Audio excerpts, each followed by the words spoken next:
My sister sabotaged me and turned my family against me years ago. Now they want to talk after leaving me homeless. I was 21 when my fiancé asked me to marry him. He was the absolute light of my life. We had known each other since preschool, and our families are very close. He would come and have dinner with us on a daily basis, and vice versa. He doesn't have any siblings, but I have 2 older sisters, which is very important, as he was also very close with them, and we grew up together. When we started dating, I don't think our parents stopped celebrating for weeks. He helped me deal with a lot of my anxiety, and even when I gained a little weight and my mother berated me, saying he was going to leave me, he told her off and said he loved me for who I was, not for what I looked like. We were only engaged for 6 months before the incident. My middle oldest sister, let's call her Nikki, was a very cold person. She never showed any affection. She only ever opened up to my fiancé, as she saw him as a brother, and he also helped her through a lot of her dark times, such as battling substance addictions and breaking the law. She and I never saw eye to eye, but I loved her dearly because she was my sister. I just didn't like her as a person. One day, she told me she wanted to take me clubbing, as we had never been together before and she felt bad that she was so distant from me. I agreed, and that night we went out. Clubbing wasn't really my style, but once I had a few drinks, I loosened up a little and began having fun. The night was going smoothly until Nikki spotted a guy across the room whom she claimed she wanted to climb like a tree. She walked over to him, and within a few minutes, she was back and she had a sour expression on her face. I asked her what was up, but she never said anything. I kept pressing because I didn't want our night to be ruined, and she told me the guy didn't want her number, but wanted mine instead. I told her he was a loser, and there were plenty of guys who would want to be with a girl like her, but she didn't budge. She told me she needed to use the restroom, and then we would leave. I waited for over an hour, and during this time, I was sipping on a lot of different drinks, and I started feeling really dizzy and lightheaded. I figured I'd just cab it home as I was certain Nikki had left. On the way out, though, I bumped into a friend of Nikki's whom she had briefly dated. He asked me if I needed a hand to my car, and I explained I was getting a cab. He said he was getting ready to leave, and we could share one.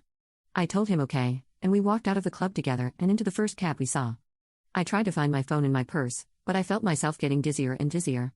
I don't remember what happened next, but I woke up the next morning on a hard sofa, my head pounding. When I came to, I realized I was at the friend's house, and my phone was at 0%.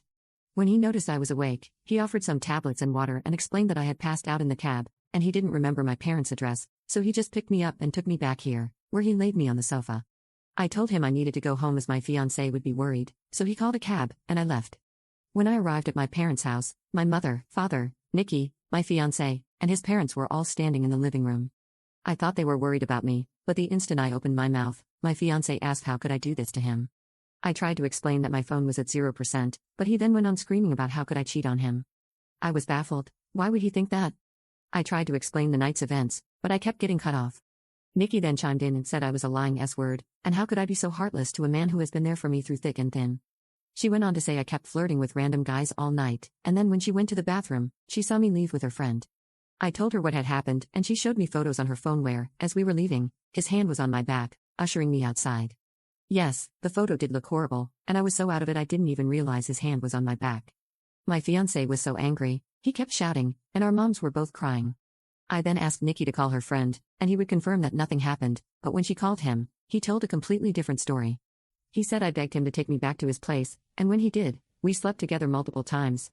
I started crying and yelling at Nikki because I knew she had organized this to make me look bad. I begged my fiancé to believe me, but he just shook his head and left. When everyone had cleared out, my mother slapped me across the face and told me to get out. I left and went to a friend's house where I stayed for a few nights. During those nights, I called my fiancé, crying and pleading with him to believe me that nothing happened, but he never returned any of my calls or texts.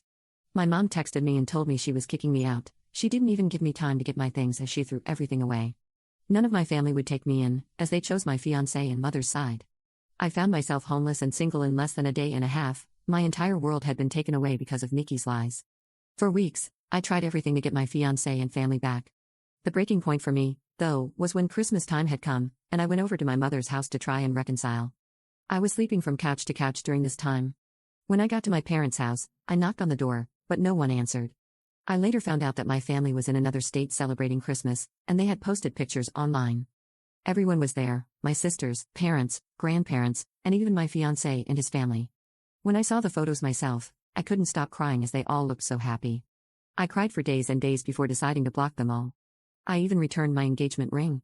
My friend knew someone a couple of hours away who was looking for some help in his restaurant, and he even had living arrangements above where he worked, so I could get rent at a cheap price and work at the same time. I wanted to start over with my life as it hurt me that no one took my side, and they all left me to fend for myself. I was able to move pretty quickly and was doing well. The apartment was tiny, and I had to work 10+ hours almost every day, but I was able to save a lot of money. I'm not living in the apartment anymore. I was able to rent a much nicer condo, but I am still working at the restaurant as an assistant manager. Now, it has been roughly 2 years since I left and have not spoken to any of my family. I had no idea what was going on with them until I got a knock on my door, and it was my ex-fiancé. I was shocked, to say the least, and I tried to slam the door in his face, but he stopped it and asked that I let him explain.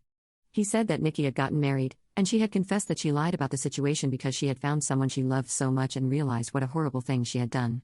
I asked him how he found me, and he said my friend told him. My entire family had been trying to get in touch with me and wanted to see me. I told him I needed time to see if I even wanted to have them in my life. He left, and I have been a mess since. I don't know what to do. I know I will never forgive Nikki. She could rough for all I care, but it's hard because my other family and fiancé didn't know she was lying. Still, I also felt like they abandoned me too quickly without letting me explain my side. I don't know if I should forgive them. Update 1. I'm so sorry if it took too long to post an update. I was honestly in so much shock I didn't know how to cope with it. I never got back to my ex. I didn't know what to do, but eventually he must have given my phone number to my parents as they texted asking to meet up. I never replied and was planning on organizing a Zoom meeting, but didn't need to as my father showed up to my door. When I answered the door and saw him standing there, I ended up throwing up, which he insisted on cleaning. When he was done, we sat down, and I just burst into tears. My emotions were all over the place, and my father has worn the same cologne for a really long time, so when I smelled it, it just brought back all these memories. He tried to hug me, but I pushed him away and asked what he was doing here. He went on to explain that he and my mother are getting a divorce. He said he begged my mother to get in touch with me the minute I left, but she refused and said I was acting like a baby, and if I wanted to leave them after doing something so horrible, then I could do things on my own from then on. He said they arrived back home after New Year's Eve and were planning on inviting me over so we could talk. That's when they got in touch with my friend, and she told them I left and didn't know where I was. I asked him why he didn't listen to my side of the story and why they threw me away so easily. He just started crying. He said he never meant for things to get so out of hand, and he wishes more than anything he could take it all back. He said he had no idea my mother was going to kick me out. He thought it was going to be for a few days, but then they decided last minute to spend Christmas out of state. My mother apparently promised him I would be allowed back home after they got back. I said she threw away all my stuff, but he said everything was still there and she lied about that. I asked him what has happened to Nikki, and he said she's non-existent to him. He wants nothing to do with her, but my mother has been crying to him, asking to forgive Nikki as she is not well, and they had already lost one daughter. They cannot lose two. He blocked my mother and Nikki and has been on my ex's case about finding me. My ex caved in when my dad said he blocked my mother and Nikki and told him where I lived. I asked that he never show up again unless I give him permission, and he agreed. He asked what would happen now, and I said I really don't know and that he hurt me really bad. I then went into detail about how much he hurt me, and what it felt like seeing them so happy without me and how hard it has been. We were both crying by the end of it, but I was really glad I got it all out. It felt like a huge weight had been lifted off my shoulders. I asked him why Nikki did this and if she said anything about it. Well, she said she thought my ex deserved better than me, and she wanted to see him happy because he was making too many sacrifices in the relationship. She loved him like a brother and wanted to break the engagement off, so that night she asked her friend to come and escort me out of the club, so she could get photos and take me home so her plan could work. She said nothing intimate happened. I went to sleep on the sofa, and her friend was up playing video games all night until I woke up. I then went to ask about Nikki's husband, and he said my mother has been hush-hush with the entire situation, but he had his number and wrote it down for me.